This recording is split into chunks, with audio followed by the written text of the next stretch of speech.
Good evening, gentlemen. Good evening, 4D. Good evening, Viv. Good evening, 4D. Good evening, Bronze. Yeah, it's Thursday, May the 8th, 2025. Storm in a Teacup, episode 13. Ooh, unlucky for some. Yeah, but that also implies it's not unlucky for others. So take your pick. Yeah. No, it only dawned on me about 5 minutes ago that it was going to be episode 13. I thought, had I have thought of that last week, I would have kind of come forward with some great Friday or 13, and the reason we have that as a problem number, and actually not everyone. Some people it's a lucky number. It depends where you look at the number 13. But yes, it's our 13th. Yeah, well, brilliant. Friday the 13th, whenever we have a Friday the 13th, I'm always quite aware of it. And I tend to find, generally speaking, I have a slightly better than average day on Friday the 13th. So it's kind of, yeah, okay, I'll take that. And it's superstition anyway, isn't it? So maybe we can talk about that, where the origins of that, if you like, as well at some point. I think it's Christianity. Yeah, well, the 12 disciples and Jesus was the 13th, or well, Judas was the 13th. Yeah. Oh, Judas was. Oh, I'm sorry. Yeah, okay. Yeah. So is it also? There were 13 disciples and Judas was there, so it's unlucky apparently. But I've always found it okay. 13. It's always been all right. Yeah, it's what you make it, isn't it? I mean, also, is that the number of a witch's coven as well? 13. Oh, it could be. Yeah. Oh, yeah. Yeah. So there you go. Anyway, I think because I can't. It's like the number 7 and 8 in the Asian cultures. Isn't 13 lucky? I know we see it as an unlucky number, but isn't there a culture that sees 13 as a lucky number? Quite possibly. I'm not aware of it, but yeah, there probably is. There's always two sides to these things, isn't there? Yeah, there are numbers. Wiccan covers are limited to 13. Right. Well, it's probably from a Christian perspective, isn't it? Because they frown upon all of that sort of stuff, even if it's not specifically satanic. Anything of that nature tends to be looked down upon by Christianity, doesn't it? Yeah, for sure. But 13, I don't know.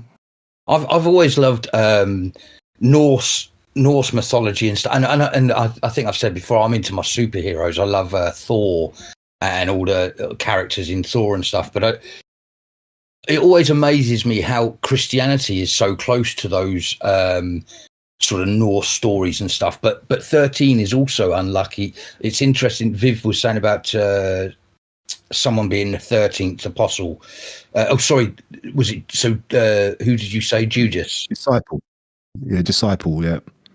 Well, in the Loki storyline, there's a storyline where the 12 Norse gods are at a dinner party in Valhalla, and I think it's Loki that tricks them and kills the 12. Does he kill them, it's part of the Loki storyline in the whole mythology. So there's definitely ancient things about the 13, and I know that a lot of people say that we're supposed to have 13 star signs, and there's actually 12, and that's been lost in history. And haven't we said before this idea that the year doesn't work with 366 days, or you have the leap year and you have all these sort of February has sometimes more days, and it's kind of makes up. And someone has said that it would be better if it was 13 months. So yeah, maybe there's some strangeness where 13 is an important number, and they've taken it away from us and they've changed it, made us think it's an unlucky number, and actually it's hiding some crazy deep truth that we have no concept of at the moment. But yeah. Yeah, I can believe that. I mean, yeah, the 365 days thing is inexact.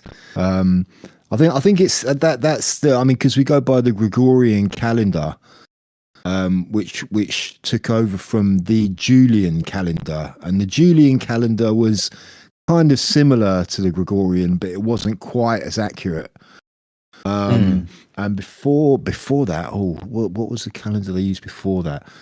I think the calendar they used before that was a Roman calendar, which only had 10 months. Which was, but the whole kind of number of days in the weeks was really kind of quite a lot different. But yeah, the 13 months. I don't know. I'll probably have to do the maths on that one, but yeah, I can quite well believe there could be something to that, something in that. Mm. There is the baker's dozen as well. Yeah, which is 13. Because the loaves, generally they'd make 12 and they'd put an extra. So 13 is the baker's dozen. Yeah. But I don't know. It says that in France, 13 was considered a lucky number in France prior to the First World War and was used as a good luck symbol on postcards and charms. Oh, right. So it's not necessarily, It's superstition. I mean, my general attitude towards superstition is if you believe one, then you've got to believe them all because they're all kind of the same type of thing, really. None of them are really based in any fact or logic, No, and there's this idea that you can force it on yourself. So if you wake up in the morning and say, "Oh no, it's Friday the 13th, something bad's going to happen," you almost force the universe to make something bad happen for you, whether you manifest your thoughts or it's just because you put yourself into more precarious places because you're worried. Who knows? But there is that theory that you kind of bring it upon yourself. I've never worried about Friday the 13th, and that's maybe why I've never had anything particularly bad happen on a Friday the 13th.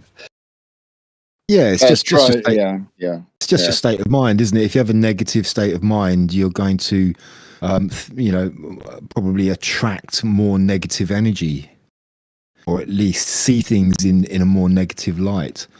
Exactly. So it's probably it's all kind of psychological, I think. Yeah. Okay. Well, do we know what today is, people? It's May the 8th. It's VE Day. It is indeed. Yes, it is. What do we all think about VE Day? I've just posted a piece. I posted Churchill's speech actually on 80 years ago now. Oh my God. That'll be on your Substack, Viv, yeah. Yeah, it's on The Drift, which is my Substack. I find it quite lackluster, I think as it moves out of living memory, it's becoming less important, and I am thinking that that VE Day is one of the last things we're supposed to be proud of, but our leaders, our overseers, they don't like anything about this country, and they don't really like the Second World War anymore. It's very odd, but Churchill was a drunken racist. And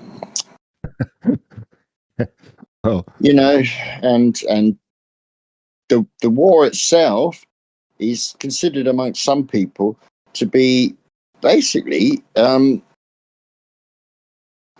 well, how can you put this? It's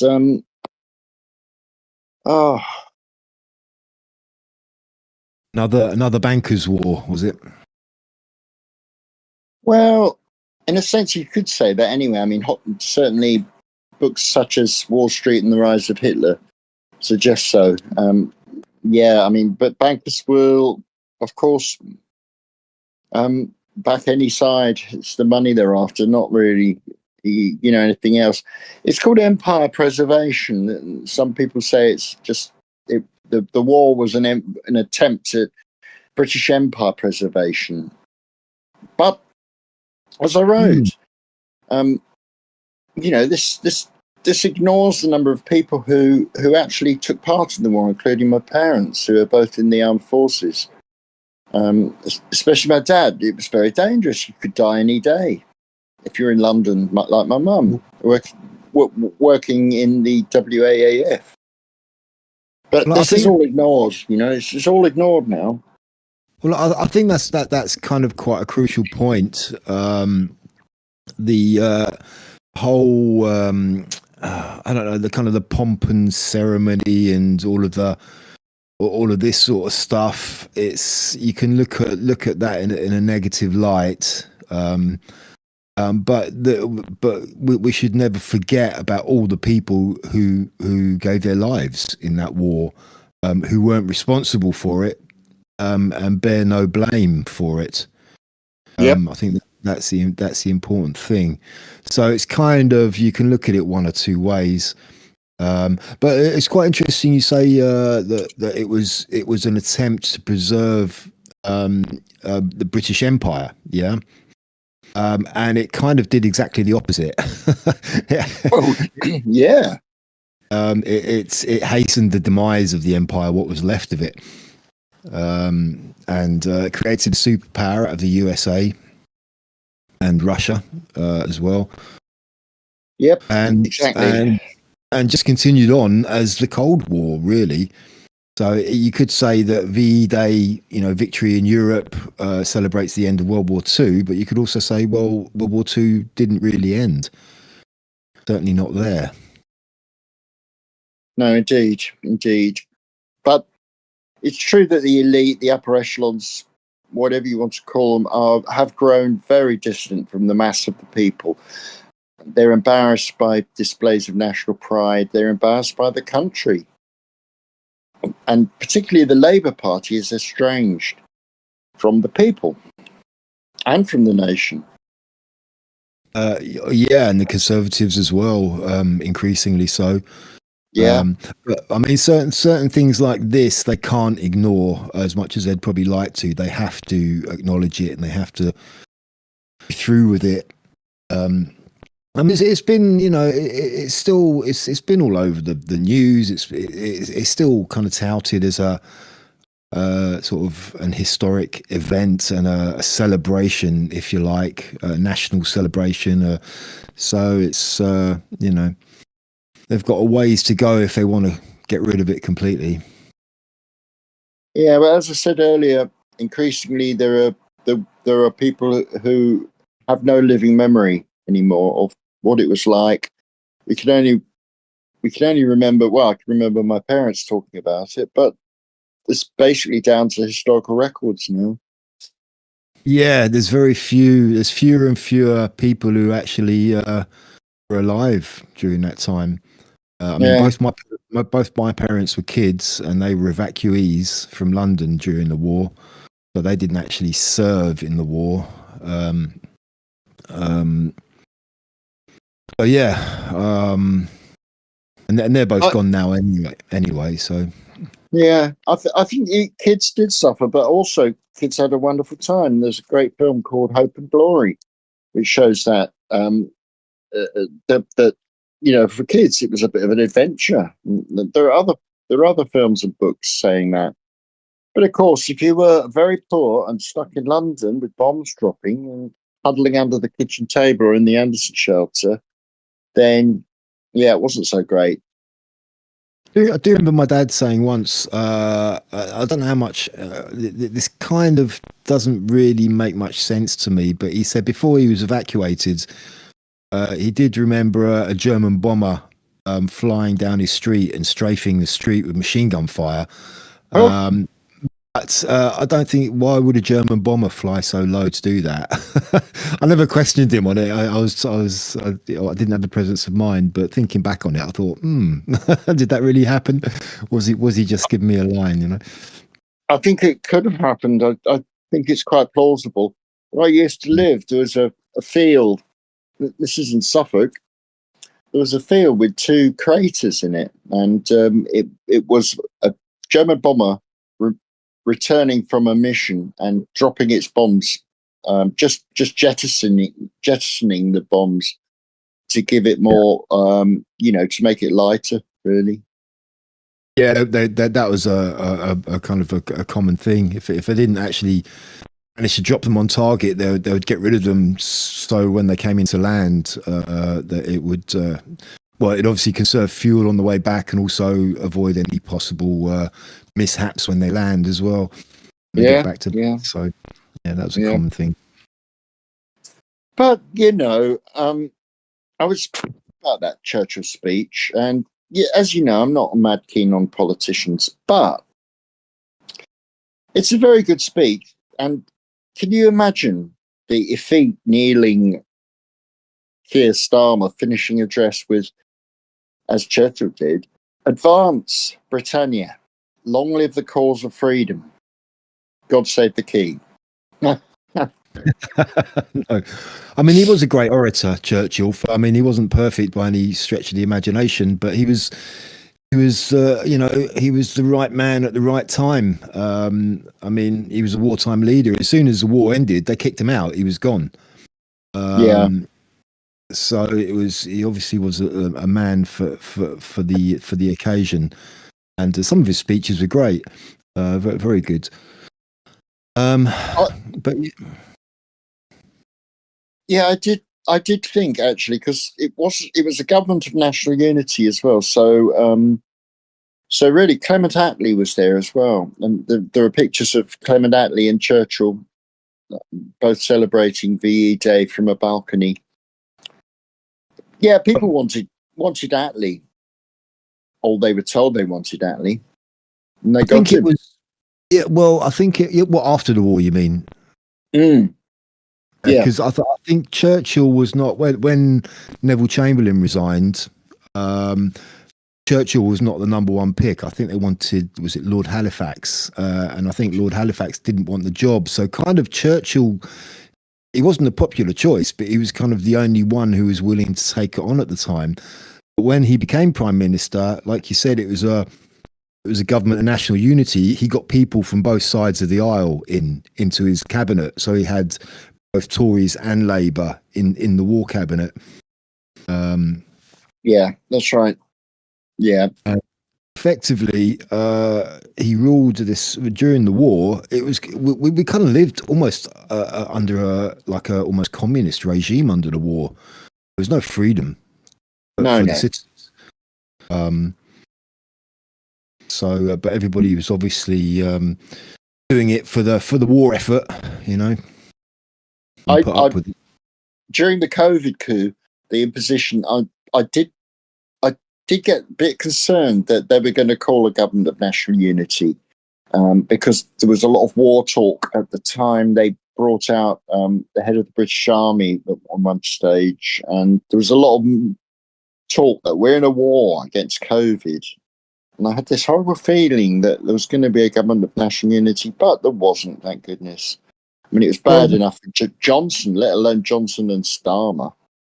Oh, geez, yeah. Well, I mean, in a way, there kind of was a government of national unity because they were all on the same page with regards to their rhetoric. They were all saying the same things. They all wanted the same things. Although it wasn't official, it kind of actually was that. Yes, indeed. There were no dissenting voices. Everyone was pushing in the same direction with regards to Starmer, yeah, the Labour people wanted a harder and longer lockdown. Of course they would, though, because they hate us. But, yeah, that's what they wanted. There you go. My problem with it is my tagline, my memory of VE Day is least we forget.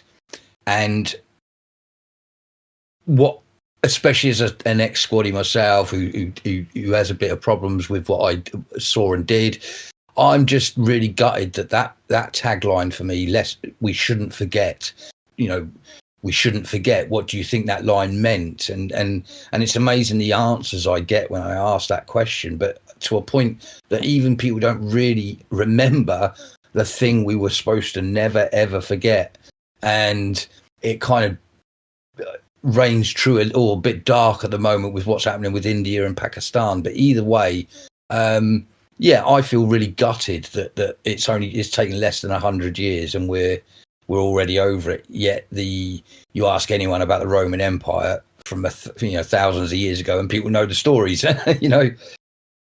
Yeah, Well, yeah. that line, lest we forget, I always associate that with Remembrance Sunday in November, which Yes. which is about the end of the First World War, November the 11th. That's where I associate that line with. But I suppose it's kind of a general thing for both wars. Well, you see, this is where I think it all gets lost in translation. To me, it was the atrocity. It was what they found in you. It was what.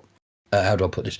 Because I don't want to go into it because it does trigger me, and I don't want to just be quiet while you two talk. But that it's what happened to the Jews. It was when the British and the Americans walked into the camps and said, "Oh shit, it's worse than we thought."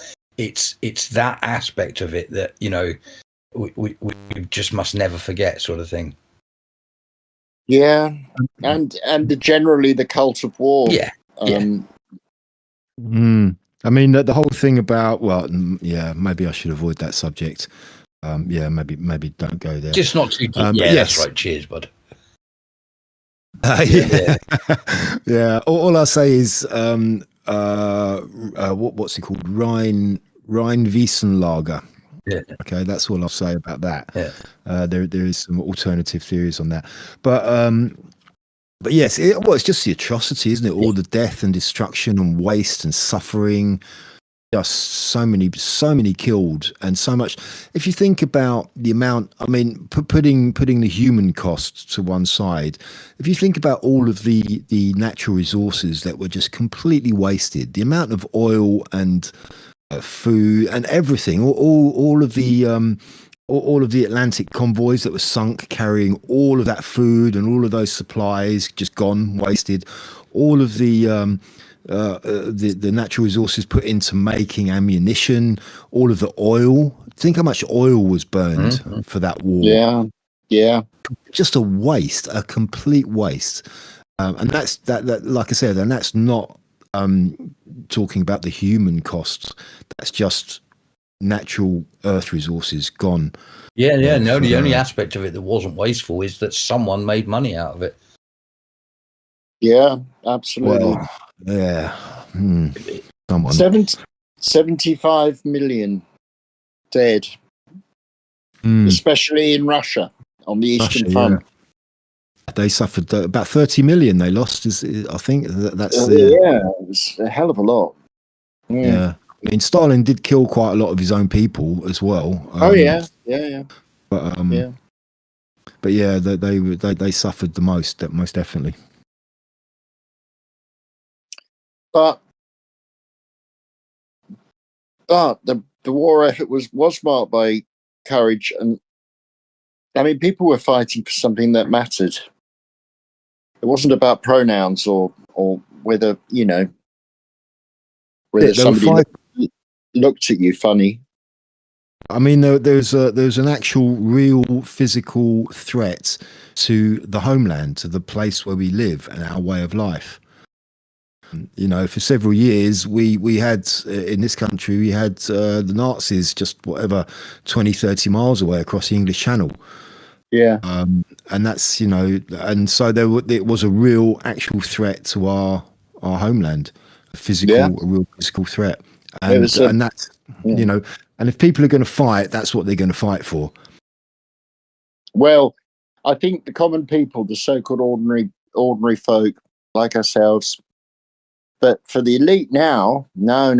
They'd rather fight for the EU. They've never forgiven Brexit. They've never forgiven that we, the unwashed, don't like them. They don't like us. We don't like them. That's the way it is. It's a war for ideologies rather than actualities now, isn't it? It's fifth generation warfare now, and we are the targets. We are indeed. Yeah, which is a bit depressing, but there we go. Let's try and lighten the mood, and I'll tell you about my trip to Cromer. Yes, do please. Did you catch crabs? Have you got? No. No. Have you got? Well, I'll tell you about that in a minute. A brief summary.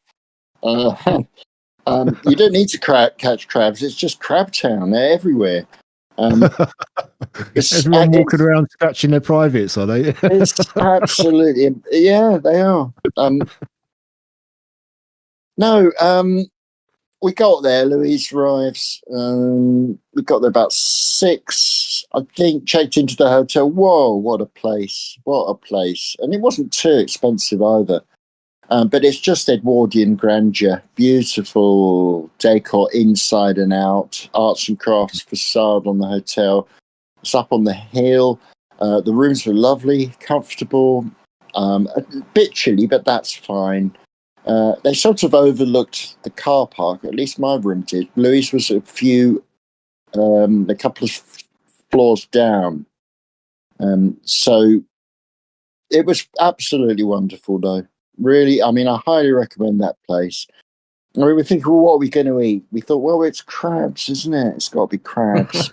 And then we saw the seafood platter. We both love a bit of seafood. And you get oysters, smoked salmon, smoked mackerel, prawns.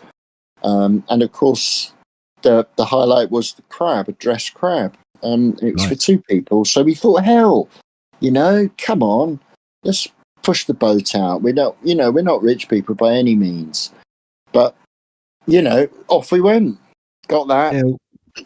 Louise chose a bottle of champagne. She gave me a very good tip. I'm always a bit suspicious of champagne because I believe it to be overpriced. It's trading on the mark as champagne, from the Champagne region. She said, what you got to do is go for a little known mark. So she chose one, and it was lovely. Yeah, it was all good. It was all good, and it's a lovely place, Cromer. It's cold though, cold. So I wouldn't. Well, it's up right up on the north coast of East Anglia, isn't it? So yeah, it's cold. It is just cold and windy there, pretty much. But what was the reason? What was the reason for going up there? Well, that's a funny one, really. Just I mean, whenever she arrives, we do like to go on an adventure. Right. Okay. But this time, so we'll drive out somewhere and have a look around, much like we did, really, go to Rendlesham and all those places, Orford, etc. So it's very similar, really. So it was just somewhere that you hadn't been before, then. Yeah. Well, I was looking at Airbnbs and all that, and I was thinking, well, actually, these are not much more inexpensive than it's going to cost a similar amount than the hotel called Cliftonville. So I thought, hell, damn it. So I thought, let's get the Cliftonville. The main reason, ostensible reason, of course, apart from having the main reason was to have an adventure. Yeah. But I do have a plot of land up there, which was given by my parents, and I wanted to check it out. And it's in a small village, which we had a devil of a job finding the next day. This was on the Sunday, but we did find it eventually, and it's so overgrown, it's shocking. Louise, of course, is bubbling with ideas. She's just got a very, very active mind, and it sort of inspires me, really, her optimism and the flow of ideas. She's saying, you want to clean this up. Yeah, and I think she's right. It's full of willows. It's mad. Oh man, it's like a jungle. You got a plot of land. You got everything. That's I'm glad she's getting your creative juices flowing, because you should do something with it. I know I should. It's a lovely little area. How big is it? Couple of acres, maybe. It's hard to grasp the size, to be honest, because it's so overgrown. We walked around the whole thing. We couldn't quite make out the extent of the plot. I mean, I camped on it in 78, 79. I stayed up there for a week. And it really wasn't overgrown then. But over the years, I mean, even if you look at satellite imagery, you can see this. Oh mate, I'll be taking up. I'll be taking up pallets. You can get free pallets from any supermarket. I'll be slowly building my own little log cabin up there somewhere just to go and retreat for a weekend or something. I know, you're exactly right. This is what Louise was saying, and she is correct as well. So I just have to. It's just a willow, because willows are very difficult to get rid of. We could get a work party, but the willows propagate by spreading tendrils underground. So they're quite difficult to eliminate. You're going to have to.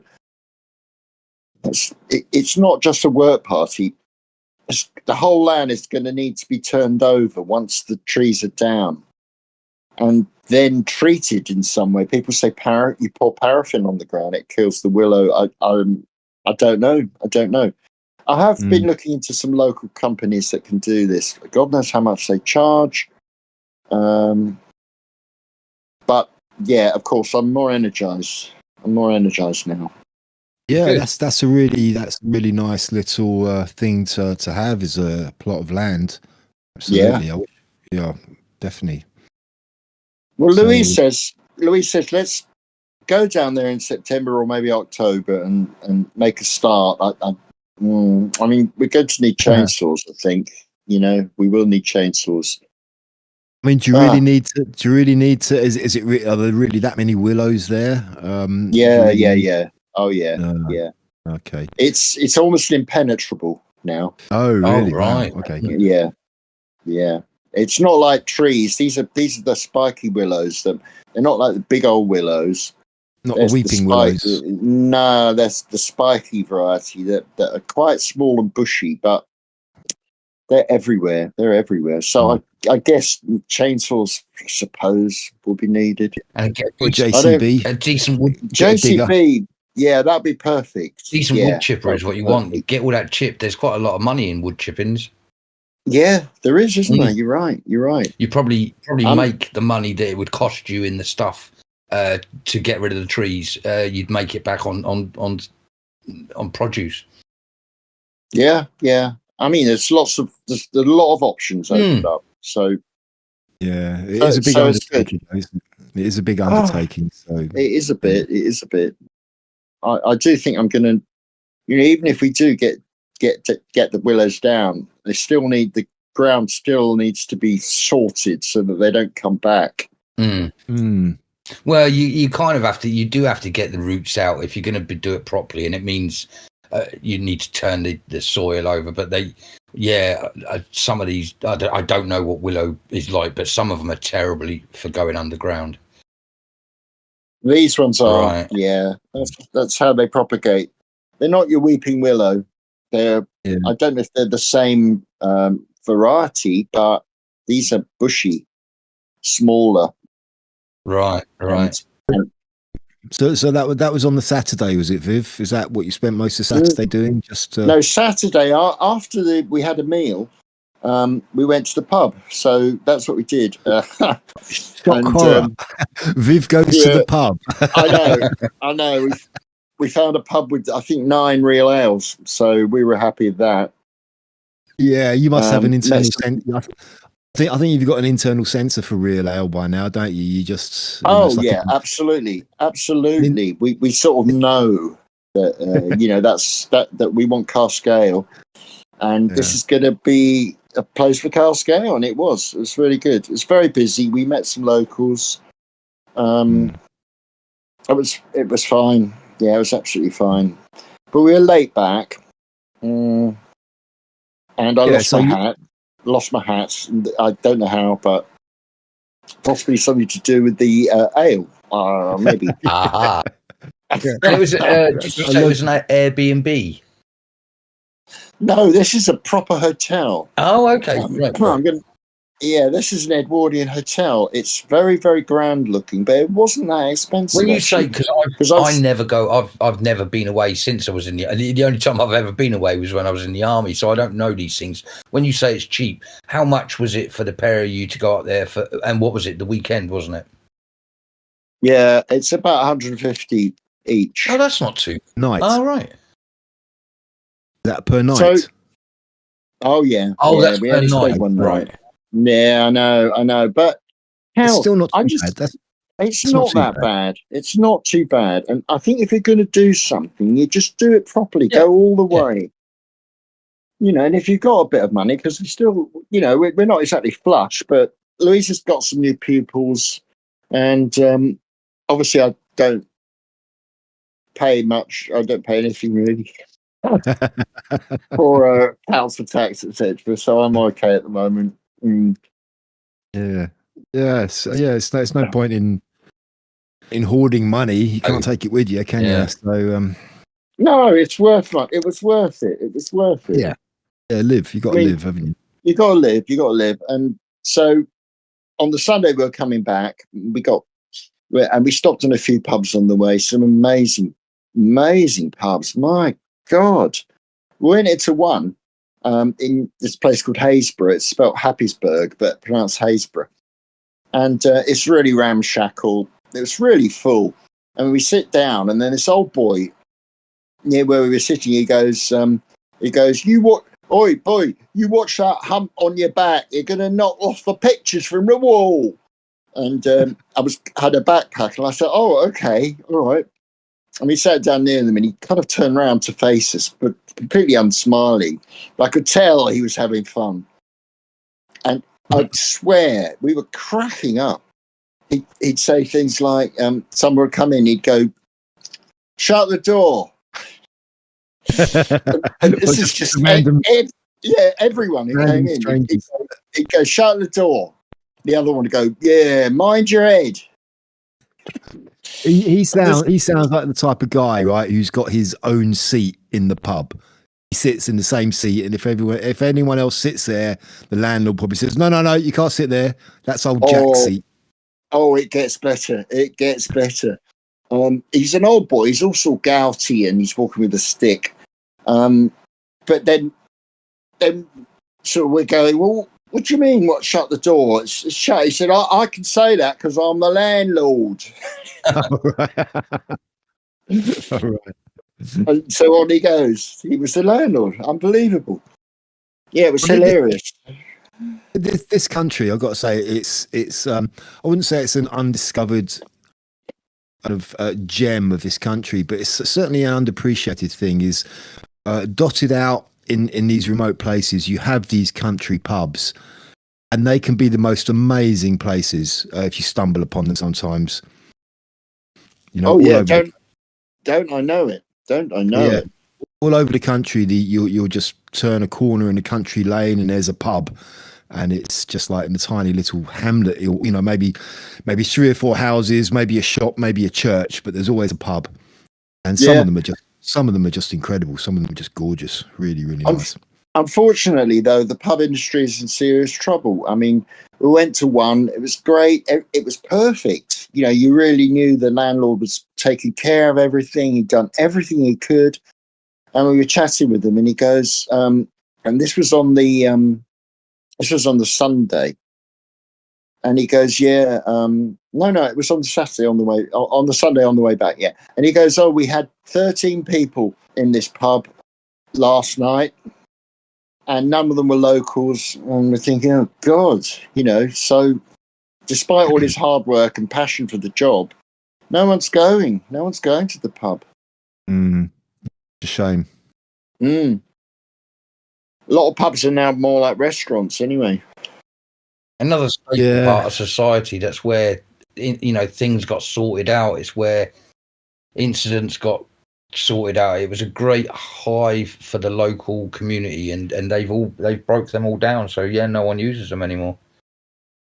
Yeah, and the government hate pubs. They hate it for that very reason. They don't want us plotting and talking. No, that's right. I mean, in the new Employers Act, which is going through Parliament, they're going to introduce banter police. So essentially, it's called the banter bill. Essentially, if the landlord or one of the staff hear a punter talking and they become offended by this talk, then the landlord, as the employer, will be liable for this bad talk, this bad speech, whatever it might be. Who knows? It's not very well defined. Well, I hope it's just something that I hope there's people don't like. Me. I hope there's a lot of people like me, because they will not silence me.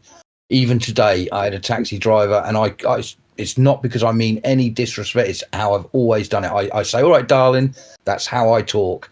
And I noticed she gave me a bit of a weird look, but I will not be silenced from the way I talk. I don't care if someone else finds it offensive. If you can only take offence, you can't give it. Yeah, that's right. I mean, this banter bill, it's very much in line with these non-crime hate. App. It's also it's so vague and undefined and subjective. And holding employers, in this case pub landlords, to account for what people are talking about in their pub, it's just I mean, this really is just secret police. This is 1984. It really is. It's also fear tactics because, if you go to court, you can't defend a ridiculous thing like that. They will. They'll try it. I'm just waiting for the first prosecution. It's a joke. Yeah,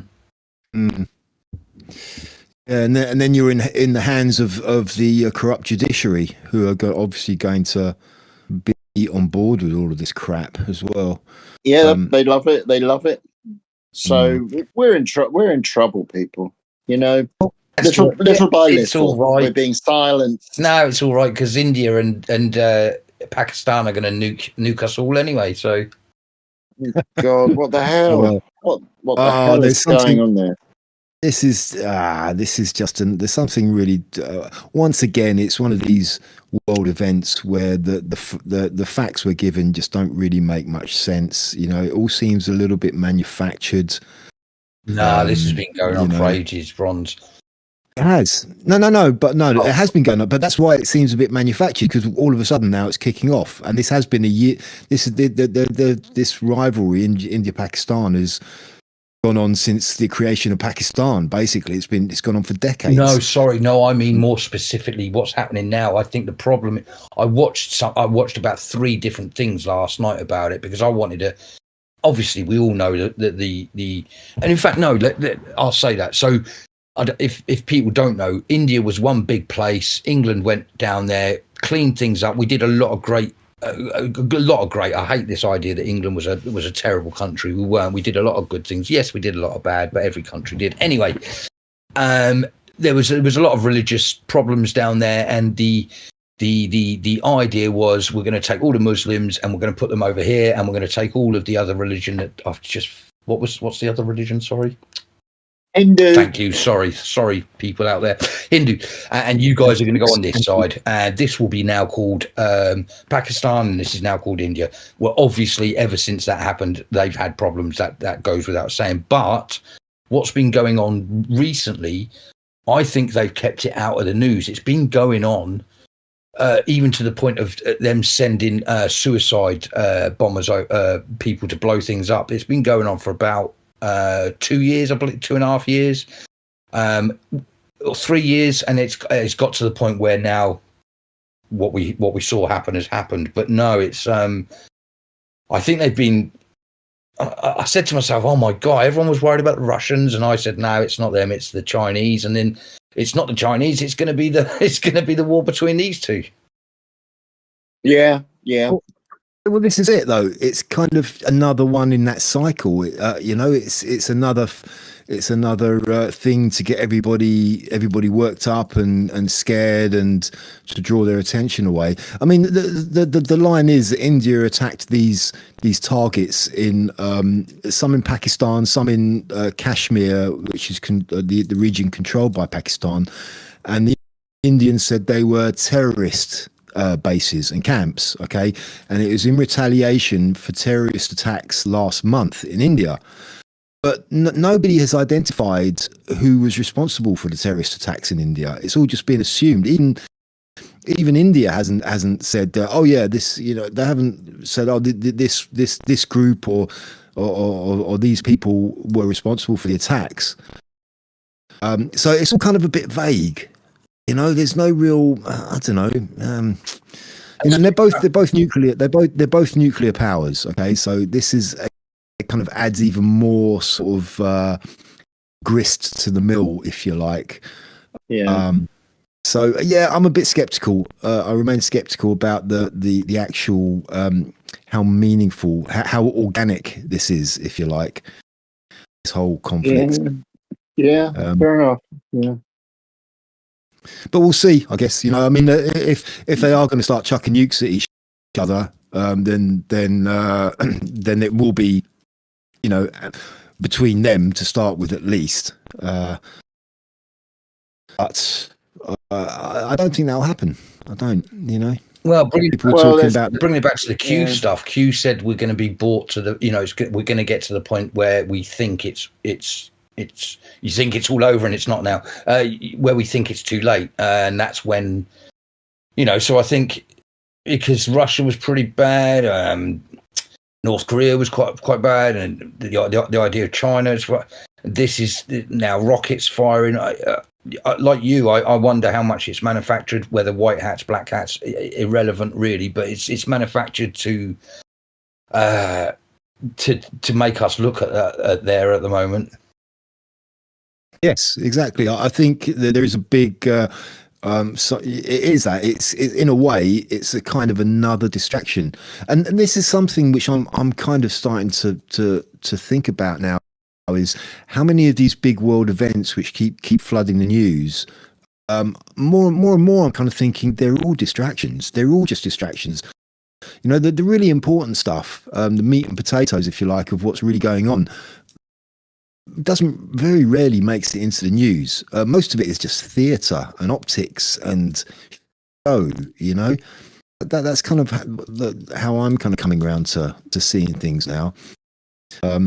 So the whole thing about the Pope as well. I don't want to run off on a tangent if you've got more to say about the India-Pakistan thing, but the whole Pope thing as well. I think I'm kind of looking at that and thinking, this is just kind of meaningless, really.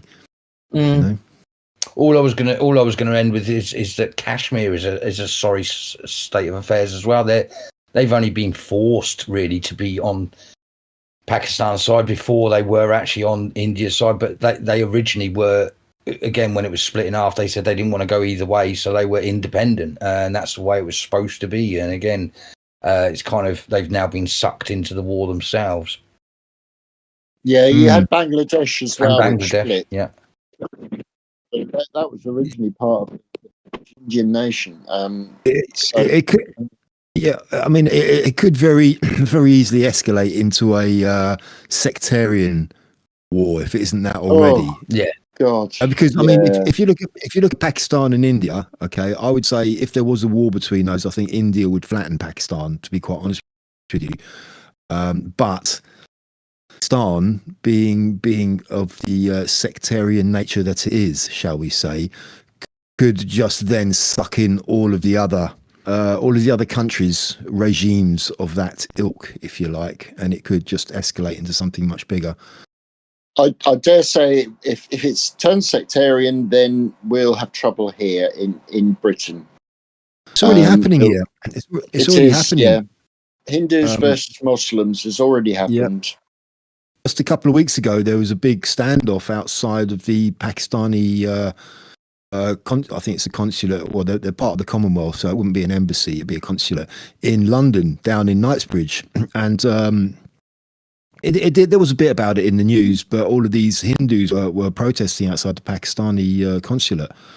And you had the Pakistanis on one side, up on the balconies and sort of doing the throat-slitting gestures to the Hindus. Then you had the Hindus, doing what they did. And I mean, and that's not the first time. This has happened in Leicester, I believe, a few years back. There was a massive it did. off between those two. And so yes, it's a problem. It's a problem here for sure. I've got to slow you down because you've just taught me something I never knew. So can you just go back? What's the difference between a consulate and an embassy? Oh, if a country is part of the Commonwealth, say for instance like Canada, Jamaica, New Zealand, Australia, Pakistan, they don't have embassies; they have consulates. I never knew. So hang on. But America isn't part of the Commonwealth. They have ambassadors. Oh, they have ambassadors. Yeah, they have an embassy because they're not part of the Commonwealth. Yeah, they have an embassy. Yeah. So Canada has Canada House. Australia has Australia House. I never knew that. Thank you very much. That's right. Yeah. There are consulates or high commissions or something like that, but they're not classed as embassies as such. They serve the same purpose, but So embassies Yeah. were an empire thing. No, they go way back. They go way back. It's a representative of the nation in another nation, and they give aid to the natives of that country in the form of documentation, aid, etc., etc. And indeed, they represent the country in diplomatic and certain events. Right. So I get you. they're also considered as territory. So the American embassy is considered American territory within the country it's in. That's why if you're in another country and you go to the embassy of your country, then you're on home soil when you get inside. That's right. Yes. Yeah. And that's why you get diplomatic immunity and all, which is a lot of diplomats take the piss out of that big time. But yeah, so all of that stuff. Yeah, that's it. I'll just pop into the kitchen. Won't be a minute. Toby, Carry on. leave the potato peeler alone. Put that vegetable peeler down. See, you always make that joke, so it always makes me think, let's go to the funny people that we're talking about. But then Viv always misses the beginning of that bit. I don't know, Viv, are you still listening? Or I'm on my way to the kitchen to get a peeler. You're right, he can hear us, so that's all right then. Yeah. Is it the mascot moment? Well, I was going to say, yes, I think we should talk about our Sid James. Sid James, that's the one. Yeah. Sid James, yes. I said I was going to watch a Carry On film, and thanks to you two for your recommendation. I did. I without going into, I'm having a really bad time at the moment. I'm not finding many things to smile at, but I really did enjoy Sydney Rough Diamond. Very good. Oh. Yeah, Carry On Up the Khyber. Yeah, that is a good one. Definitely never seen that one before, so that was definitely one I didn't know the jokes. I didn't know what was coming. Very funny. Yeah, that is a good one. Like I said, that's probably one of the best ones. Has some great lines in it. The devil's in skirts, and when he says "fuck yeah, off." yeah, that one. And the friend that I had over. Is the friend you've met as well, and she was like, "Oh my god, she's a lot younger than us, I suppose, really, and also she's I know you'll be listening to this, so I mean no offense to you, but less awake than us, shall we say?" And so it was like she was like, "Oh my god, you could never say this in today's world," and and I could see getting offended, and I was like, "This isn't offensive, this is hilarious." Well, that actual line where he says "fuck yeah, off," okay, that apparently originally didn't get through the censors for obvious reasons. And what they insisted that they did, because originally the line was "fuck yeah, off," but they said no, you must put a pause in between that, and so it ended up being "fuck yeah, off." And that was it. And that was all it needed to get past the censors. So it wasn't quite so obvious as saying "fuck off," you know. The whole scene the whole scene at the end where the building's being blown up and they're still having dinner around the table. Again, for anyone that's seen, if you haven't, then you're going to have to watch it, because you can't really explain the stupidity of the scene, but it's just brilliant where they don't want to know what's going on. They're rejecting it from reality, so they're going to sit there and they're going to have their dinner, and there's bits of plaster falling on them. The band's getting blown up. There's bits of window going everywhere. Brilliant, yeah. Well, it's just a parody of the stereotypical kind of British stiff upper lip, and just carrying on while the world's going to shit around them.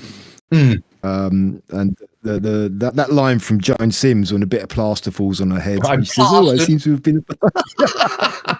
And she does it so well as well. Anyway, yeah. I mean, the Carry On films, a number of them are really underappreciated as pretty biting satire.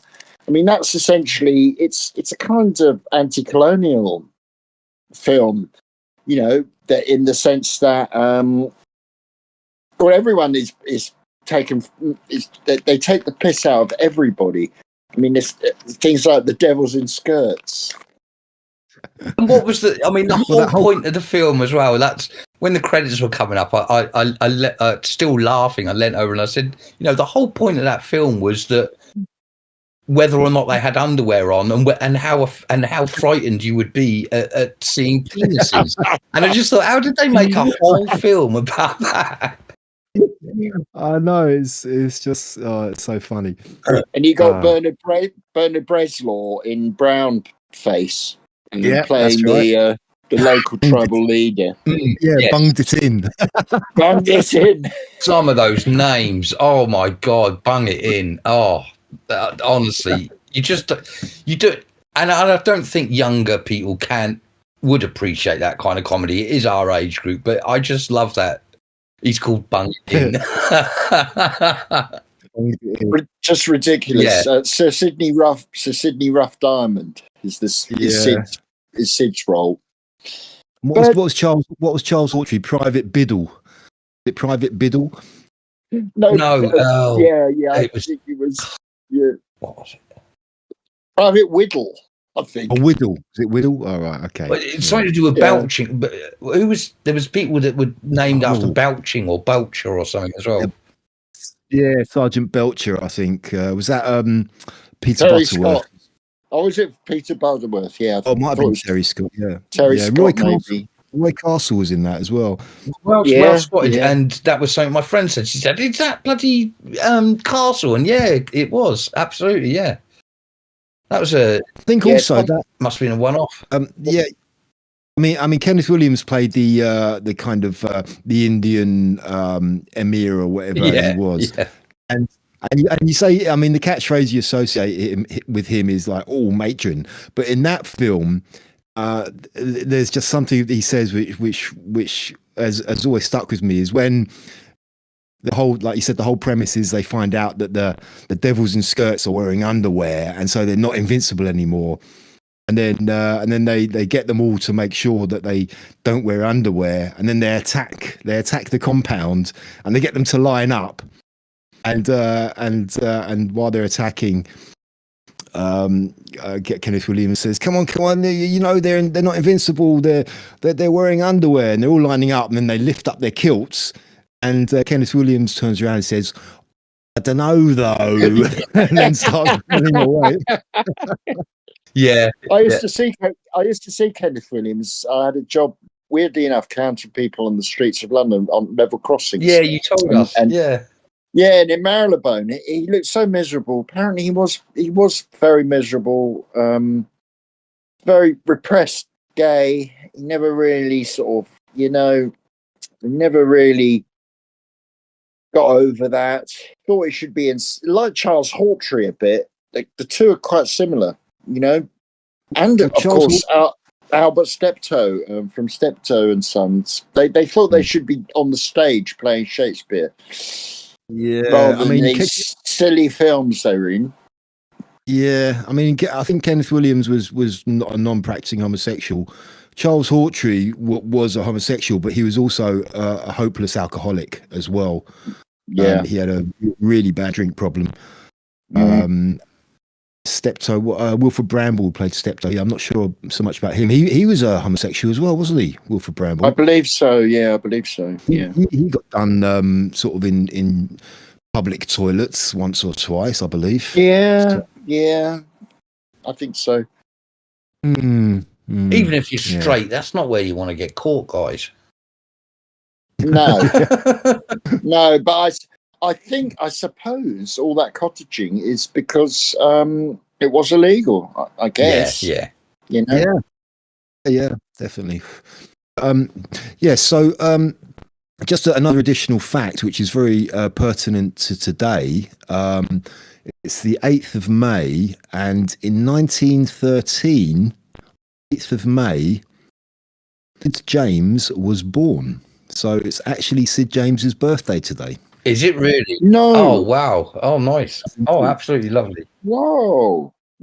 Yeah. So happy Fantastic. birthday, Sid James, you dirty old man. Yeah. Gee. Wherever you.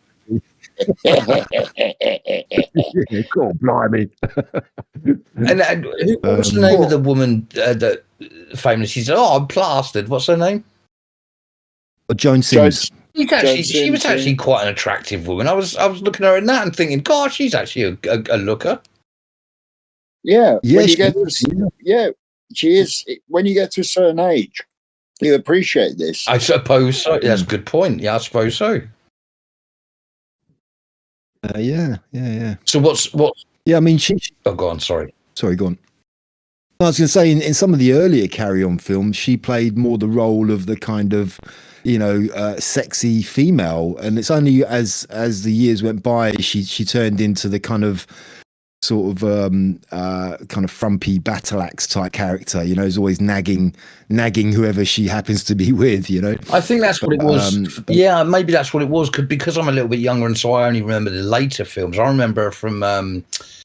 Probably Carry On Doctor, where she's the kind of up her own arse kind of matron who doesn't want anything going wrong and sort of scolds everyone.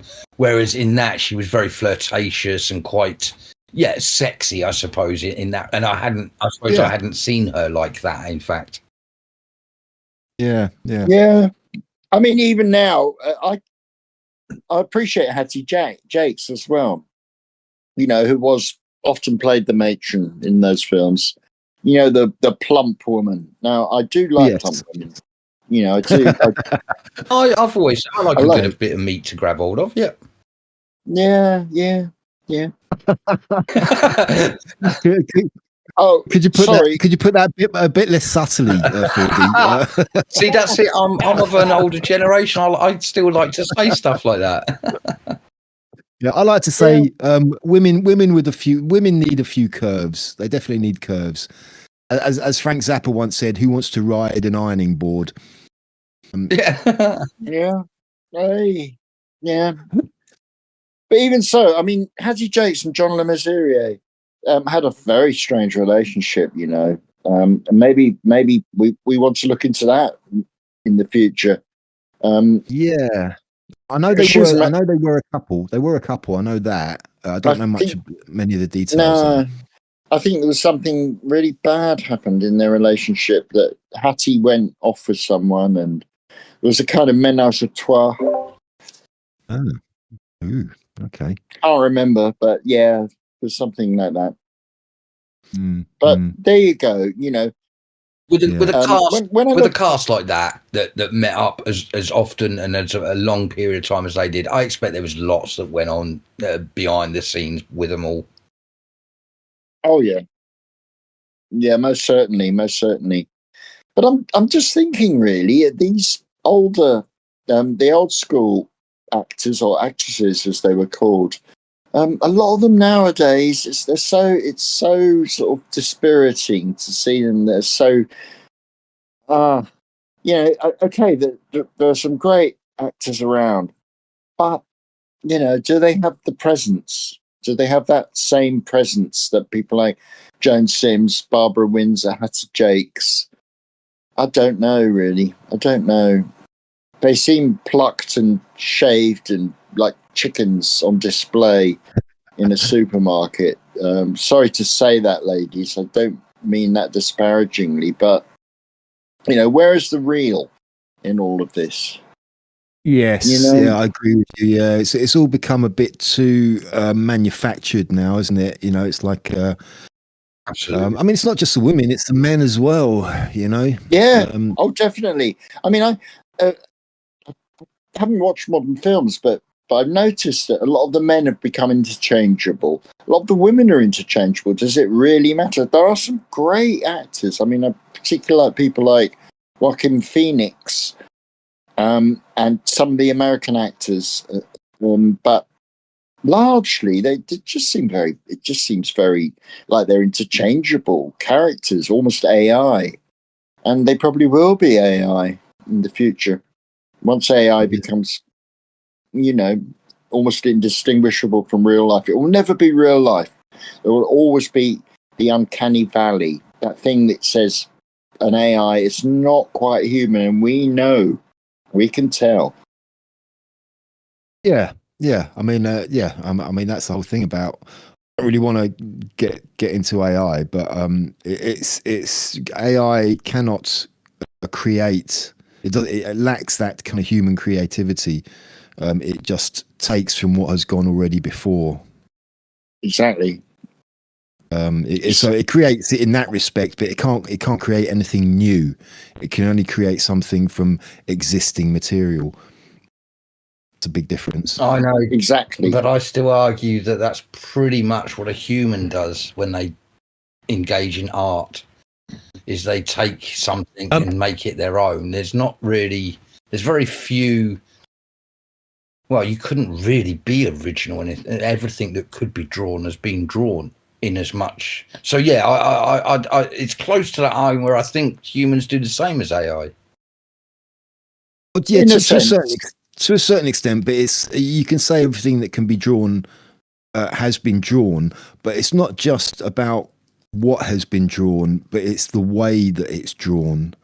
I mean, you could say with music, it's that there's very little originality in music because everything's been done.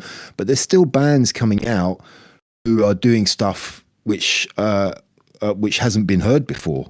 A style, a way of composing and performing and producing stuff. And actors are human beings, and every actor will act will put their own individuality into what they're doing. You can have two actors acting the same role, but they'll still be different because it's their uniqueness as a human which they put into it. So it is a subtle thing. That's the same as Viv saying to me a couple of weeks ago, "Oh, you should get this AI program that writes music," and you kind of, you give it some lines, and within 5 minutes, it's wrote a song for you. You're right. It may not be on the level of human creation, but that you can't. Or to me, the frightening thing is it's a very close, and 50 years it should be probably even better than us then. Well, how do you define better? I mean, what we'll say about Viv's the two songs you put your poems to the AI, Viv. And the first one was a kind of, you classed it as a kind of UK punk reggae. And when I first heard it, I was really impressed. I thought that is really impressive. And I was impressed because it sounded that the production was really good. It sounded really good. The voice did really sound like someone singing. But I played it to a mate of mine who came round, and he's a guitarist and he's played in reggae bands for donkey's years. And I said, "Oh, you gotta check this out. Have a listen to this." And I played it to him, and immediately he was like, "Oh, that's this song, and that's that song." And he was just pointing out all the songs that this had been taken from. Oh, right. That's right. Like, "Oh, yeah, that's exactly this song. Like, that's this song by Gregory Isaacs. Oh, yeah, that's this song. That's that song." And I was like, "Yeah, so there's nothing really original in there. It's just taken from stuff which already exists and sort of mashed it up in a new way, It's incredibly well done, though. Incredibly well done. That's the impressive thing about it. It is. It's very well done. Definitely. I've always loved guitarists, and so my personal best guitarists are Eddie Van Halen and Joe Satriani. But like Edward Van Halen, what I loved about him was, if you ask me, in my humble non-music opinion, everything that could be done on a guitar had been done. People had worked out what the chords were, what the things were, how you played it, and yet, and he came on stage and he said, "You know what? I'm going to get a drill and I'm going to play it with a drill and see what happens, or I'm going to tap on, I'm going to hammer-ons, is it called, or whatever. I'm going to tap on this, and these new sounds that he got out of a." And actually, even his bass player used to do it a lot, where he sort of catches the reverb and then shakes the guitar, so you get the reverb from the speakers and from him shaking it. And it just makes the most crazy, spacey, mad sounds.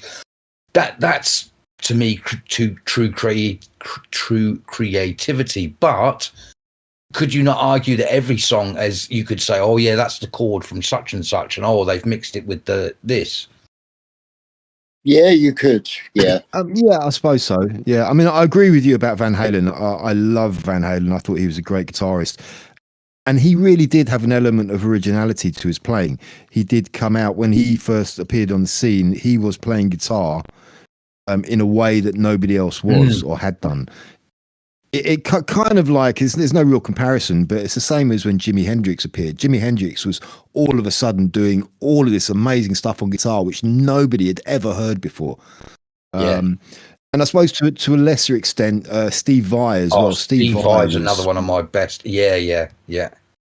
He was just doing some impossible, he was listed. He played with Frank Zappa as well.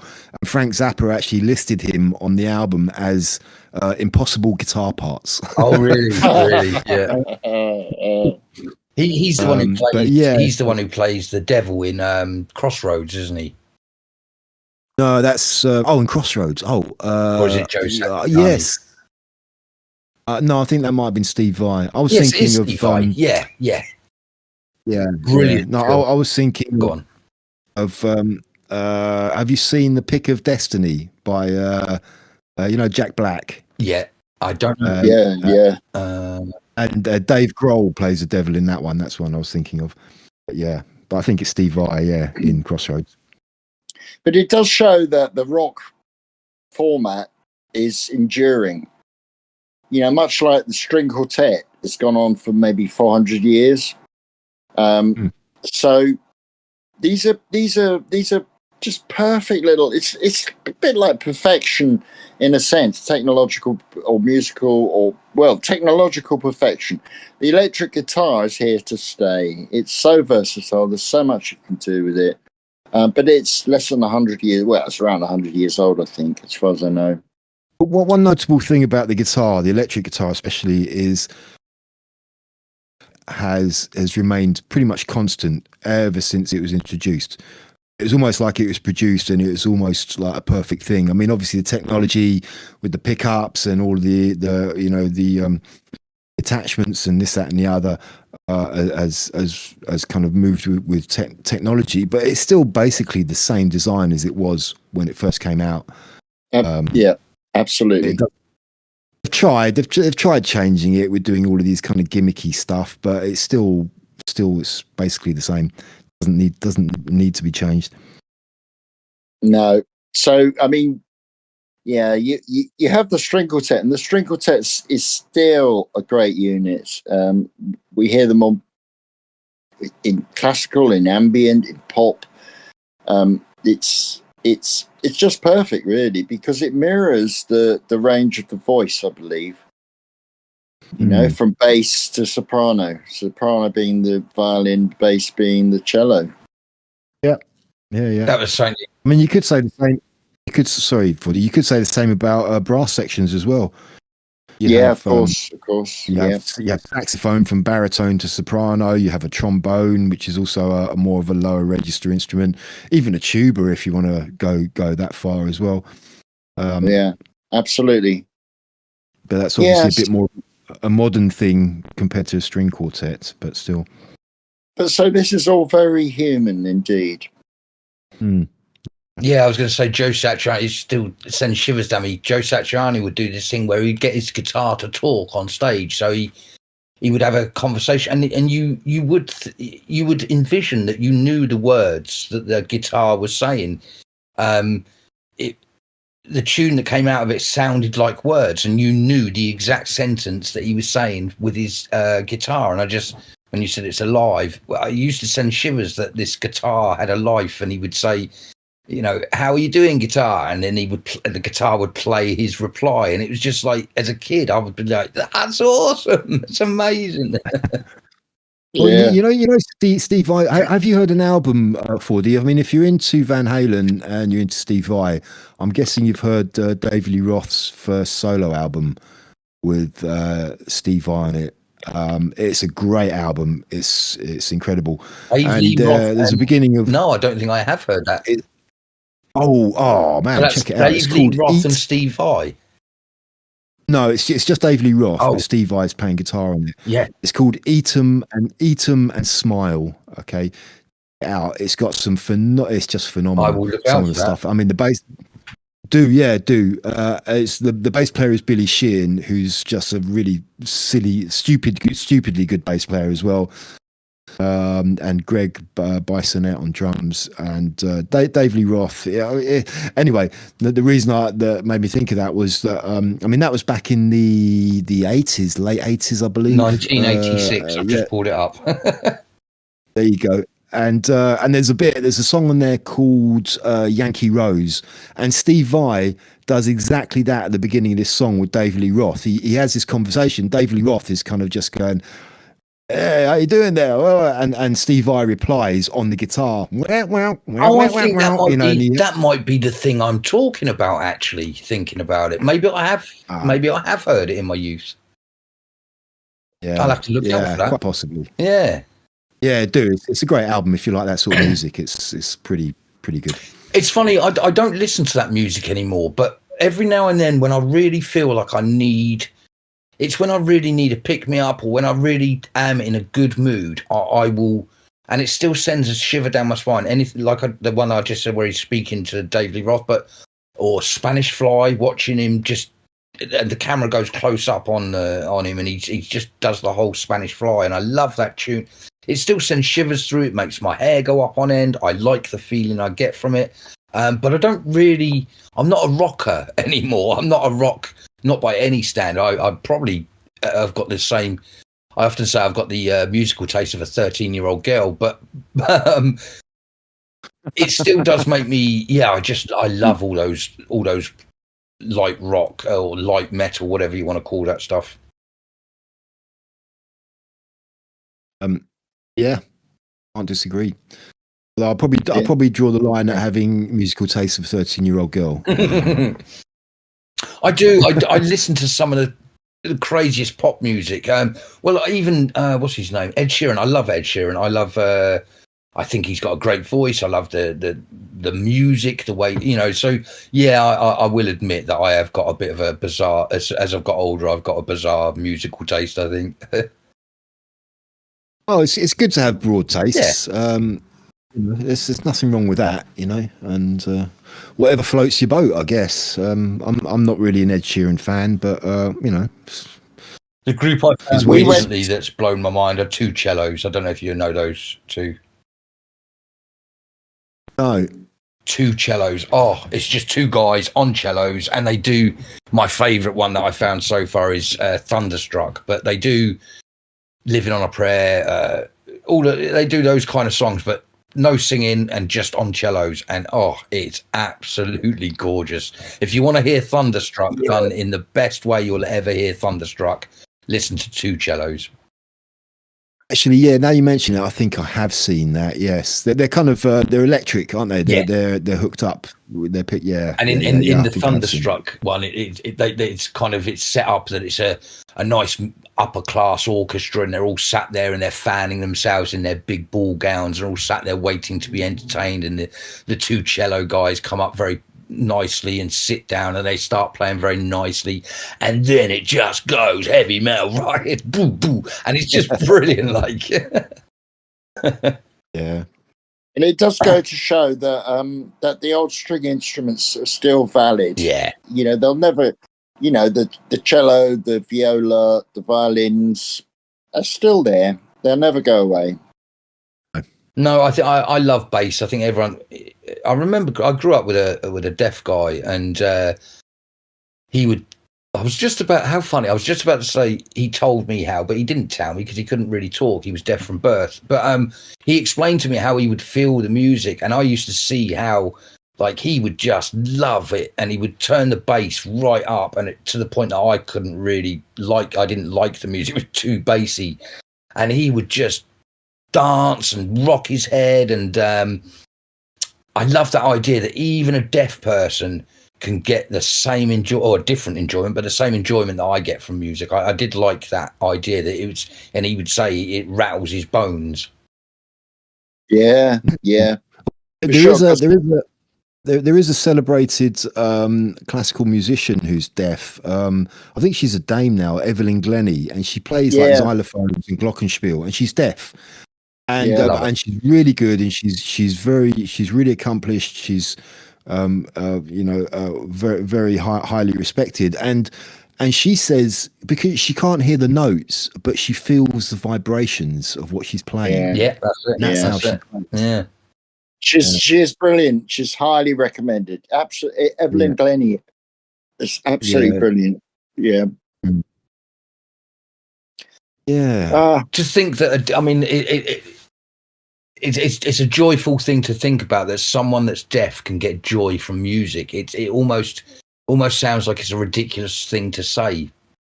But remember, Beethoven went deaf in his later years, and he still composed those amazing string quartets.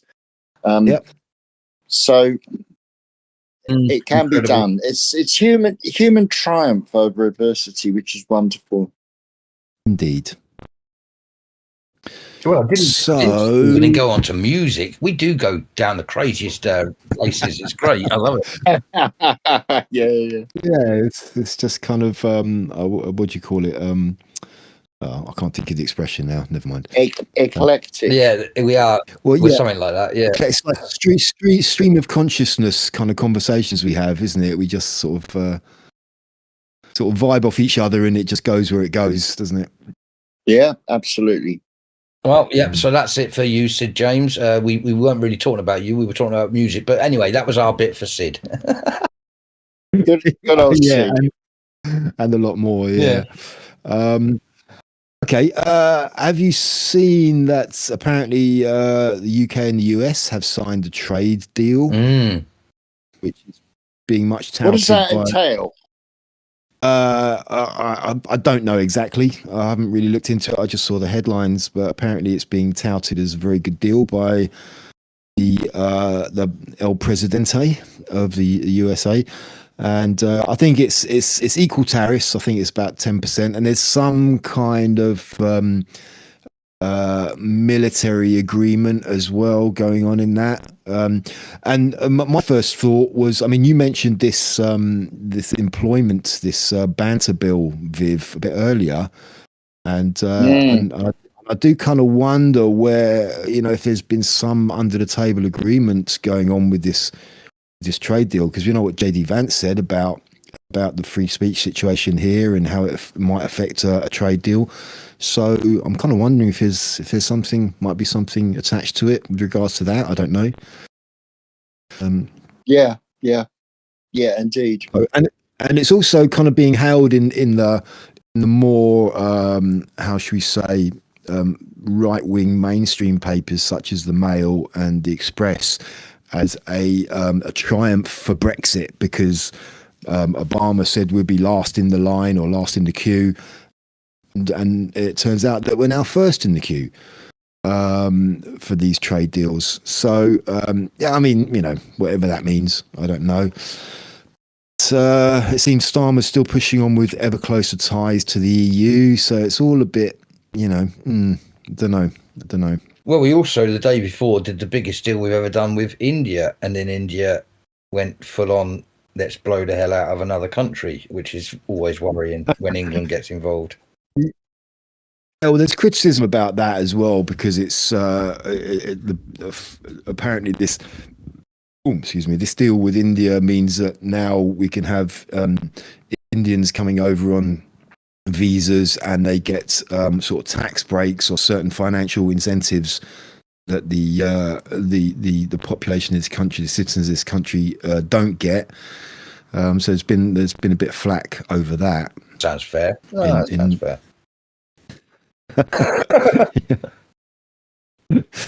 So yeah, I don't know the details of any of this. I'm just scanning headlines and just bringing it up in case any of you two might have any more to add. I don't know. Well, I think I mentioned the last time I went to an Indian restaurant, because I can cook home cooked Indian food, as you can attest. Yeah, but last time I went there was a lot of white English people as waiters. They can't really get the staff. I said this last week, I think. Yeah. You did. So yeah. That's I mean, I know you. That's not the answer though, bud. It's like No. There's so many of our own people that are on the streets or can't work, can't get into housing, can't get anything because, and this idea that we're lazy, we don't want to work. I won't accept that for a second, even though I'm someone that doesn't work. Because it's not. It's because people. Sorry. No, go on. I was going to say it's. I don't think it's. I think people have been de-incentivized from working. Yeah. Because it's a lot easier and to just find an alternative route via benefits or whatever to all these loopholes. And that's what needs to stop. People need to be re-incentivized to get work. One thing. My first job was a toilet cleaner for IBM. I should never forget it. Actually, I was quite a shy boy, and I had to clean the female toilets in IBM. And I'm telling you, those women were horrible to me because and actually, by today's standard, I would say I was actually sexually harassed all the time, every time, and I was a very, very shy boy, so I did take it quite badly. But I'm going off the point. Yeah, I was a toilet cleaner, first job, and I'm sure you two are the same. You had to work. It didn't matter what you did. You needed money, so you fuck off and you get some. Oh, sorry, let's not swear. And get some money. It didn't matter what you did, but now there's no that's the thing. I was given the incentive to, even though, and that's why I joined the army, because I hadn't done well at school. I really didn't get. I got 3 C's, 1 in art, 1 in science, and what was my other C? Science. Oh, I just said that. Science, art, and probably wasn't maths because I can't add up my 3 C's. But whatever the other C was. So I didn't do very well, and it's kind of why I ended up going into the army, because I was, again, coerced by my granddad to do that, to get a better life for myself. But even the toilet cleaning, it was like, if you haven't got the education, then you've got to get out there and get a job. So I didn't have an education, so I went out and became a toilet cleaner. But people don't have that get up and go anymore. And Viv's saying that there was white guys going in there to be the waiters because they just don't want to do the job anymore. And that wasn't a case when I was growing up. It wasn't a job that you didn't do. If you had to pick up shit off the street, you pick up shit off the street. That's what you do. Yeah. I mean, it also kind of brings back this word entitlement again. Yeah. You know, people just feel I'm not going to do that because that's below me. You know, that's I'm better than that. It's like, how are you better than that? I don't know. I just am. So because although the way you're treated, you do feel like you should be. When they say I'm better than that, I'd say I've got my finger up my arse that way. In as much as you're not even allowed to have toilet breaks until they tell you. I mean, it's like a prison camp. If I want to go for a pee, I will go for a pee. Yeah, please. Just quickly to your point, 4D. It's like, I mean, we're all at an age now where we don't take shit like that anymore, and we are, in a sense, better than that because we feel we've kind of earned it through our, just our life experiences. But when you are that young teenager who's very shy and willing to clean toilets for a living, then you do take that, you do accept that, Yeah. You don't know any different. But yeah, sorry, go on, Viv. My first jobs were really working in the fields, picking apples, and then picking strawberries, and then I got a job in a factory. I do have A levels as well as 5 O-levels, but hell, you do what you can, and they were really good jobs. I thought, really enjoyed it working outside in the summer. So I can think of far worse things to do. Yeah, really.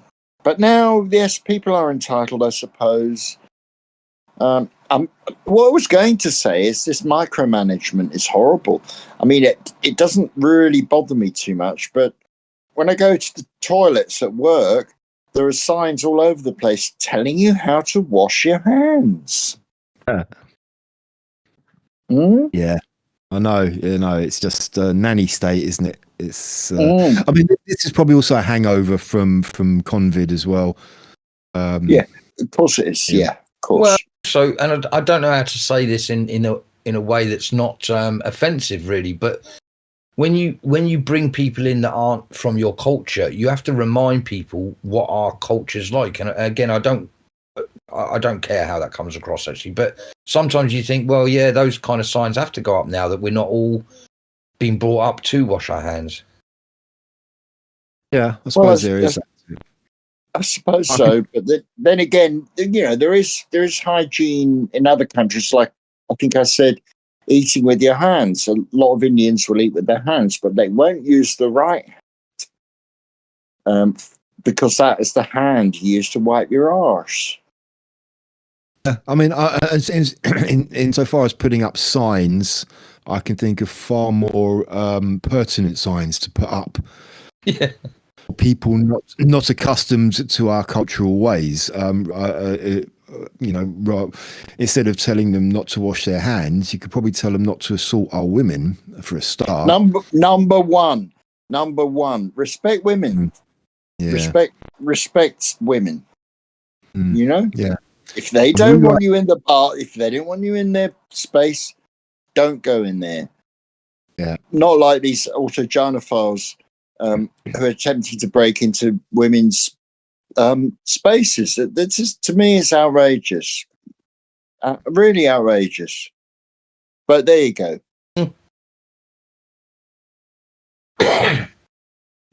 How did we get onto this? We find ourselves on a completely different subject again. I can't even remember what we started talking about. I don't know either. I don't know. Oh yeah, it was about people working, about young people not having the work ethic anymore. Well, the young people I work with are great. They're amazing. But I don't know if they're all like that. You know, I don't know if they're all like that. But they're really tough. I mean, like that gangster I told you who phoned me up. And I was training a young woman and she looked horrified. And I was just signaling to her, it's cool. It's all right. You know, this guy was going, you know, oh, I'm coming in. I'm going to come in, break your bloody fingers with my hammer.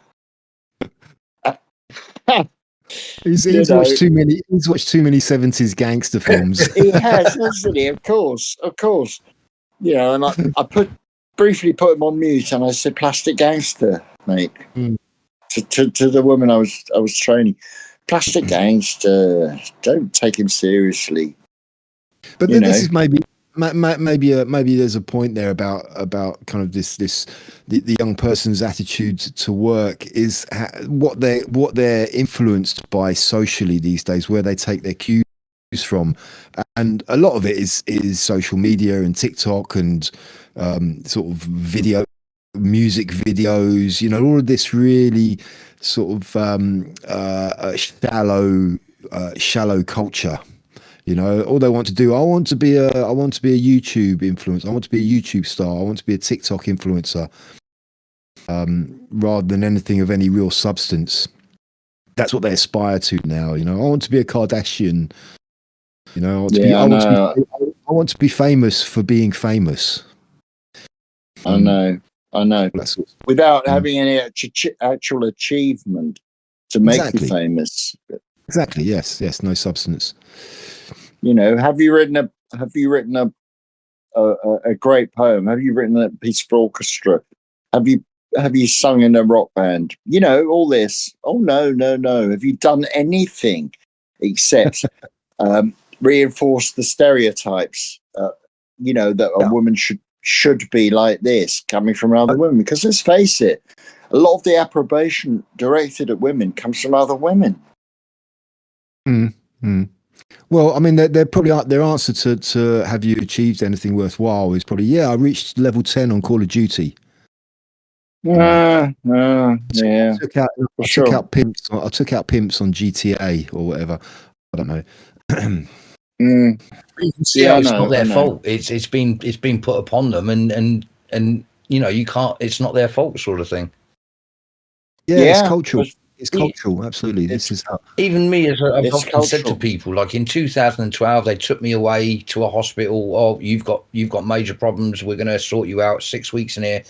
You get signed off work. You're too dangerous to work. So okay, yeah, fine. I went off my 6 weeks in a hospital. We're going to look after you now. Right, you go home. You sign up for this benefit. You sign up for this benefit. That was 2012. I'm still sat here waiting for the help on the benefits. Now, you could obviously argue that I could have got off my backside and done a little bit more myself. I did do enough. I'm not saying I didn't do anything, but I could have done maybe a little bit more. But even and you know, I'm an ex-squaddy. I'm used to working. I love working. Actually, I hate my mental health suffers because I don't work. But I was sold the lie that, oh yeah, you know, we're going to give you some money and we're going to help you. This will be brilliant. It'll be brilliant. Oh, okay. And here I am 13, 14 years later, still waiting for any of that to happen. So the social engineering is ridiculous. Yeah, that's it. You've been sucked into the system. Yeah. You're now in the system, and they've got you. You know. And I was too old to do anything about it when I realised that. Yeah. So now they've now you're on. You know, they've got you. They've got you by the short and curlies in a way. Yeah. Absolutely. I'm just about to have quite one of those big birthdays, and I just thought to myself, I'm really not looking forward to it because I don't amount to much at the moment. And for any, don't say that. Don't say that. We are work. You know, we do like to work. We like to be achieving something, and it's when they take that away from a nation of children, I can understand why we're in the trouble we're in at the moment. Yeah, exactly. Yeah, and I mean, so many young boys are committing suicide now. It's a really bad place we're at. I know, and bless Trudy, who lost her son during COVID. Oh, right. I don't know. It's approaching 10 o'clock, fellas. Oh, blimey. So we might want to think about starting to wind it down. Yeah, sure. Oh, I think we'll have a lot to talk about next week because, in fact, I thought we'd have a lot to talk about this week politically, but we have actually gone off on quite a good one again, going all over the place. So we didn't really do much politics, which is good. But I think there is a lot going on at the moment that's going to boil up this week. I've got a funny feeling next week there'll be a lot going on. Before we came on, I was just catching up with Kash Patel. He was doing some more good stuff in there. I also was looking at Marjorie Taylor Greene. She was doing some. She was having some great speeches on a Doge thing that she was doing. But there's loads and loads of things going on, isn't there? Yeah, there always is. Yeah. I just wonder how much of it is really worthy of attention, though. You know, I mean, the Marjorie Taylor Greene thing is, all of that stuff is theatre. I think Kash Patel, okay, he's obviously doing some good things, but all of these people in Congress who come out and say I'm doing this, to me now it just kind of washes over me. I don't really invest too much energy or attention in those things anymore. Oh, what's the list of names you said? Was it the Epstein Island or the? It was a Diddy. The party list. Yeah, I haven't seen anything else about that. No. So that's probably just one of those, people putting out lists of. So yeah, I'd probably discount that at this point. Well, the Diddy trial. Names coming up there are supposed to be some names getting mentioned though. Well, there are names that have been mentioned in the media, but none of them are as big as the names on that list that I sent you. A few kind of sort of one or two celebrities and one or two sportsmen, but nothing like the names on that list. So but that's just started the Diddy trial. That's another thing which is going on at the moment. So. We'll kind of wait and see what happens with that, I guess. Yeah, indeed. I'm increasingly disillusioned with politics. I mean, I know that on Friday Reform won big, but at the same time, I really do wonder. It's surprising we didn't even talk about that. Indeed, that was a major political thing for our country. It was a huge upheaval, but. Yeah, it was a huge upheaval. I mean, the big question for me is, was it a kind of just a blip, or is this something which is going to stick? No, and I think don't think the that's a answer to answer my own question, I think that depends on how they now operates. Now they have the controls of these councils and all of these extra seats. They've got their number back up to 5 MPs in Parliament because of this. So it's from here on. Let's see what they do. Let's see how they operate. Yeah. Let's see what they do, but I'm sorry, getting rid of Rupert Lowe was pretty brutal, to be honest. Well, and I was Yeah, say, imagine if Rupert Lowe carries on and becomes a party, and you could be looking in 2029 it being Farage against an upcoming party. Like it won't be talking about Conservatives. You won't be talking about Labour. You'll be saying, oh, it's either going to be Reform or Ben Habib's party, which whatever they'll be called. Yeah. Exactly. He did announce that a couple of weeks ago, and I think the working name is Integrity. He said he's going to change it, but I've heard nothing since then. He announced it and then nothing. So I still got to be see what happens with that. That's another thing to keep an eye on. And the bitchiness between them is big, isn't it? Yeah. Well, yeah. I mean, Farage. I'm sorry, but he's almost a lost cause now, as far as I'm concerned. I increasingly don't like him. I'm with increasingly. you. Yeah.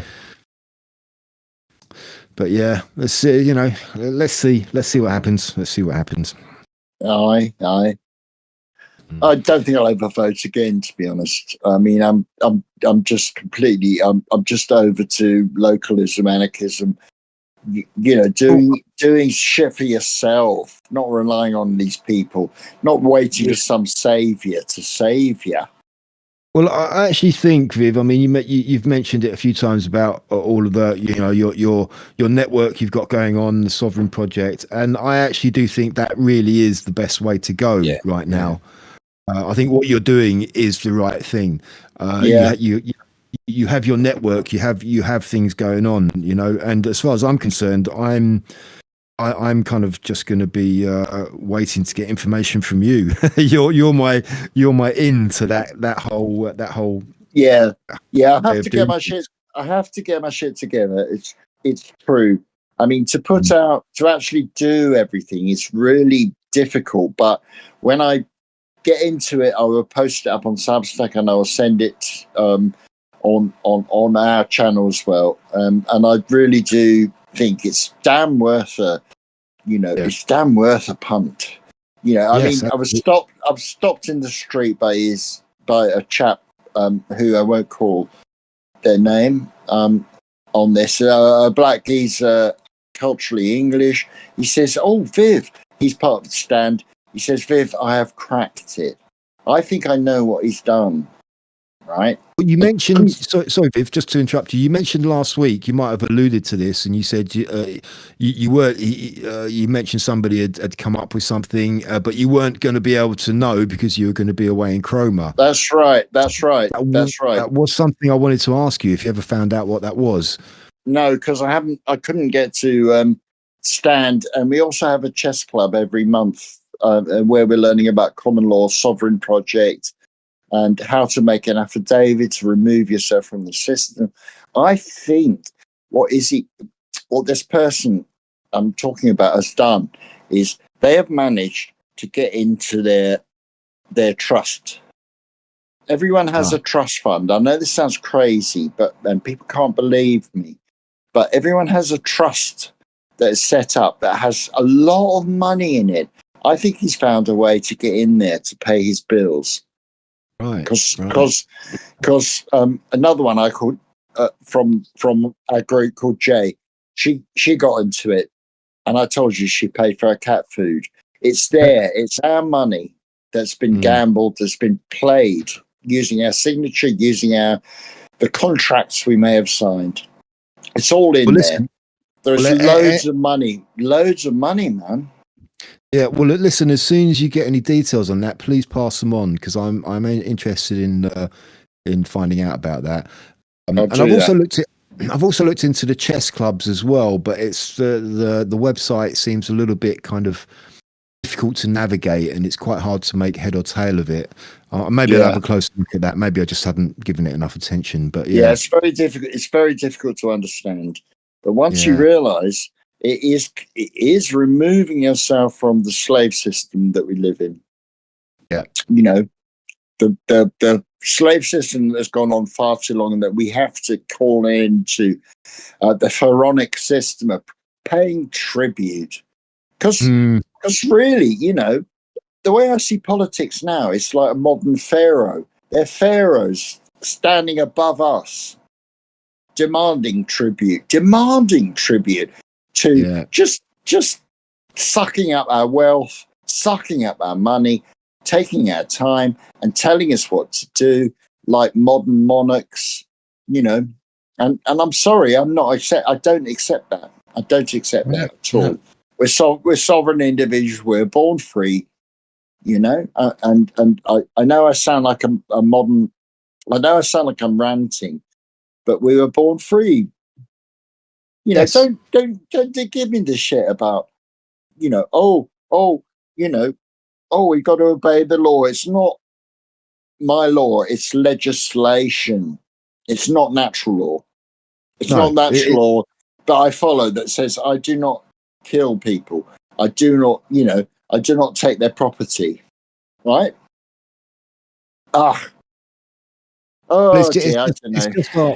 It's just our intrinsic human rights, which they are trying to turn into privilege. Exactly. They're trying to make out what is ours, and no one can take away. It's actually no. This is a privilege that we grant you, and that's what they're doing. I think essentially. Exactly. That's totally right. I don't know. Well, I don't know. I've been thinking about women a lot, and okay. Yeah, I see what you're saying. So you want it to end now? Okie dokie. Well, no. I'm just wondering how do I get a country girl's attention? How do I do that? I know the answer to this one. Go on. You need a tractor. You need to attract her. All right. Oh, nice. I see where that one. Why are jokes about lifts so good? Because they work on so many levels. Did you know that the height of an Imperial Stormtrooper is 5'11". No, I didn't. Or compared to the height of a metric Stormtrooper, which is 180 centimeters. I don't get that. Say that again. I don't get that either. Say that again. Imperial. I'm sorry.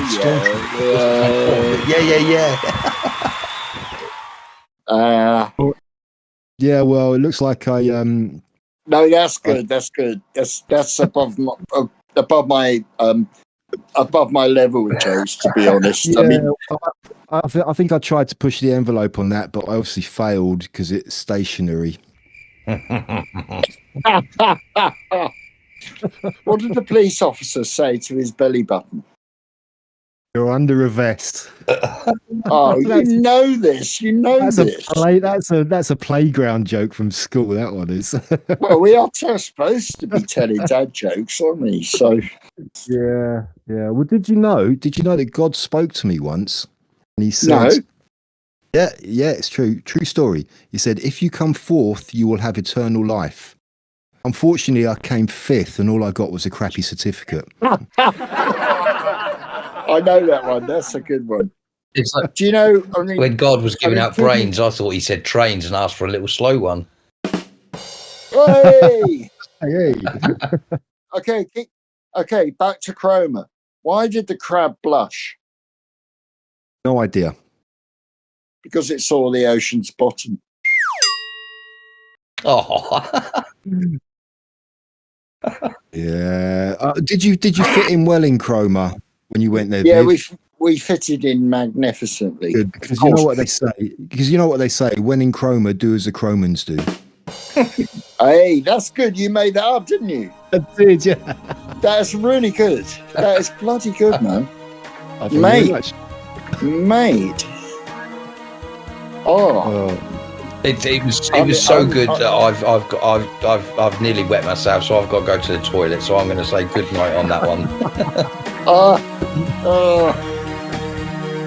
Yeah, let's go. We've inflicted enough pain on our listeners already. Yes, I know. Okay. Fellas, Bless, all the best. Peace. I'm out of here. yeah. See you next week.